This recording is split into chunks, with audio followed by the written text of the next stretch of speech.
할렐루야. 성경 암송하심으로 새벽 기도회를 시작하도록 하겠습니다. 이스라엘아 들으라. 우리 하나님 여호와는 오직 유일한 여호와이시니 너는 마음을 다하고 뜻을 다하고 힘을 다하여 내 하나님 여호와를 사랑하라. 오늘 내가 내게 명하는 이 말씀을 너는 마음에 새기고 내 자녀에게 부지런히 가르치며 집에 앉았을 때에든지 길을 갈 때에든지 누워 있을 때에든지 일어날 때에든지 이 말씀을 강론할 것이며 너는 또 그것을 내 손목에 메어 기호를 삼으며 내 미간에 붙여 표로 삼고 또 내 집 문설주와 바깥문에 기록할지니라. 아멘. 하나님의 말씀은 베드로후서 1장 1절에서 11절까지의 말씀입니다. 제가 읽을 때에는 3절에서 7절까지 읽도록 하겠습니다. 그의 신기한 능력으로 생명과 경건에 속한 모든 것을 우리에게 주셨으니 이는 자기의 영광과 덕으로서 우리를 부르신 이를 알므로 말미암음이라. 이로써 그 보배롭고 지극히 큰 약속을 우리에게 주사 이 약속으로 말미암아 너희가 정욕 때문에 세상에서 썩어질 것을 피하여 신성한 성품에 참여하는 자가 되게 하려 하셨느니라. 그러므로 너희가 더욱 힘써 너희 믿음의 덕을, 덕의 지식을, 지식의 절제를, 절제의 인내를, 인내의 경건을, 경건의 형제의 우애를, 형제의 우애의 사랑을 더하라. 아멘. 오늘부터 정해진 순서에 따라 베드로 후서의 말씀을 묵상하게 되었습니다. 동일한 저자가 쓴 베드로 전서가 외부적인 문제, 즉 핍박받는 교회를 위하여 작성되었다면 베드로 후서는 다른 동기에서 작성되었습니다. 바로 내부적인 문제, 즉 교회 안으로 들어온 거짓 교사들 때문에 서신이 작성되었습니다. 공동체 안으로 들어온 거짓 교사들은 크게 두 가지 가르침으로 교회를 혼란에 빠뜨렸는데요.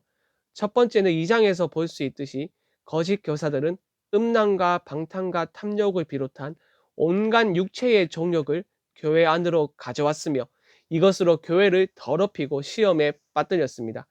두 번째는 3장에서 볼 수 있듯이 거짓 교사들은 심판과 종말은 없으며 이 세상은 눈에 보이는 그대로 존재한다는 거짓 복음을 가르쳤습니다. 그래서 베드로는 거짓된 가르침을 바로잡고 잘못된 삶을 교정시키기 위하여 이 서신을 작성하였던 것이죠.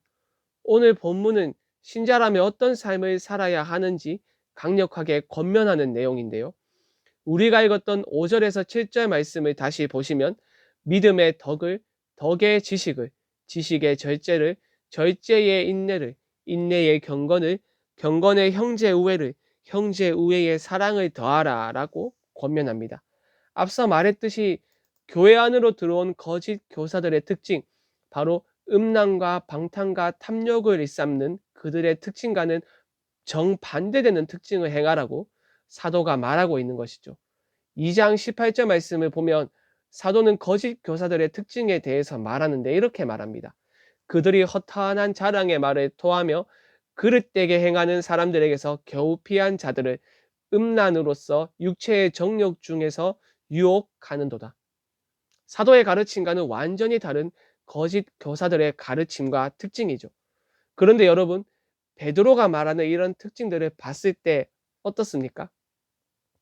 숨이 턱 막혀오며 어떻게 하면 저런 삶을 살아갈 수 있을까 하는 부담감이 여러분들을 엄습하지는 않으십니까?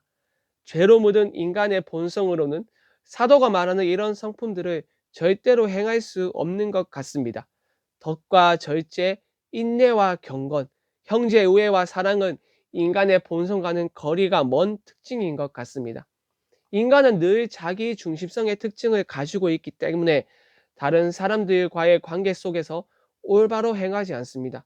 베품과 나눔을 실천하지 않고 하나님을 아는 지식을 더하지 않으며 욕망의 포로가 되기 쉽고 인내하지 않으며 사랑을 실천하지 않습니다.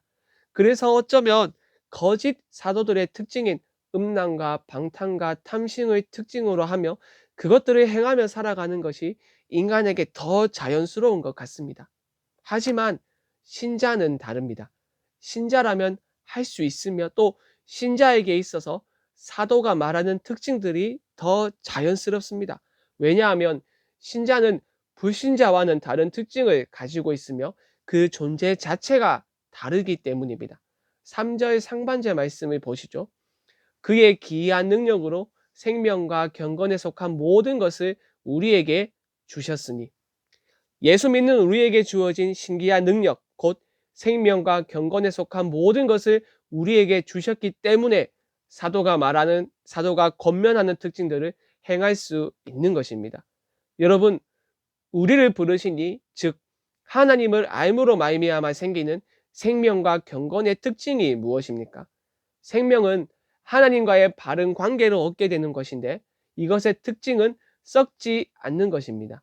경건은 세상의 본질과 다른, 전혀 더럽지 않는 것이 특징이죠.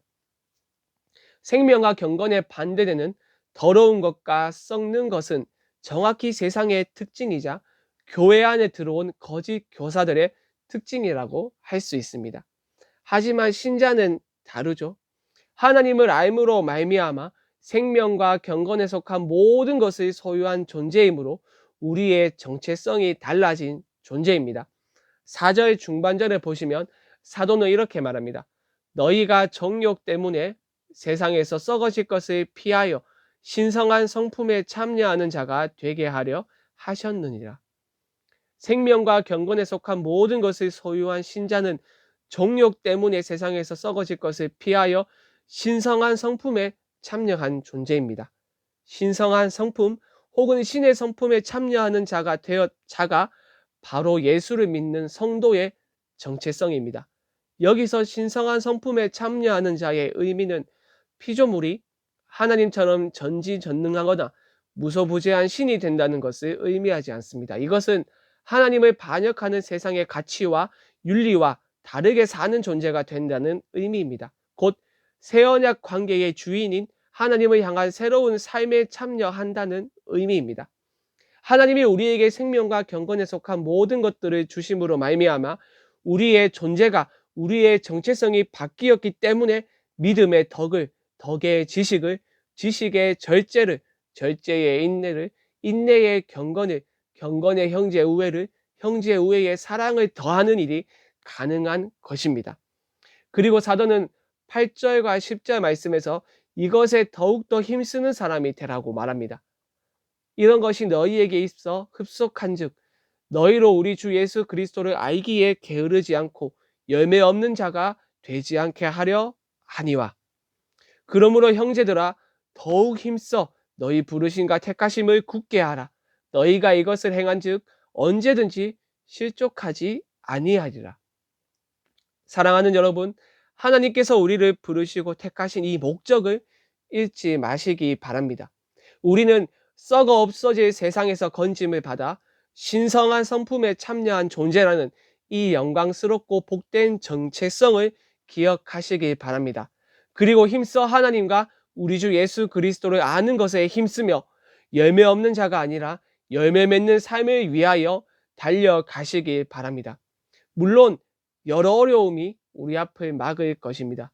유혹이 있을 것이고 실족도 있을 것이며 고난과 환난이 우리를 기다리고 있을 것입니다. 그때 사도가 11절에서 말하는 권면을 마음에 새기시길 바랍니다. 이같이 하면 우리 주 곧 구주 예수 그리스도의 영원한 나라에 들어감을 넉넉히 너희에게 주시리라. 마지막 때에 우리가 경험하게 될 영광스러움을 바라보며 믿음의 덕을, 덕의 지식을, 지식의 절제를, 절제의 인내를, 인내의 경건을, 경건의 형제 우애를, 형제 우애의 사랑을 더하는 여러분이 되길 바랍니다. 말씀 생각하며 합심으로 함께 기도하겠습니다. 신성한 성품에 참여한 자라는 복되고 영광스러운 우리의 정체성을 기억하며 하나님의 부르심과 택하심에 합당한 열매를 맺는 저희들이 되도록 은혜를 주시옵소서.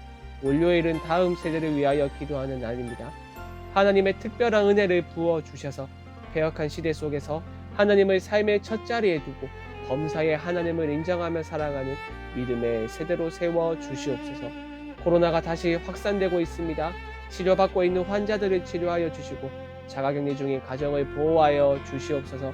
마지막으로 교회 리모델링이 하나님의 뜻 가운데 순적하게 진행되도록 마지막까지 인도하여 주시옵소서.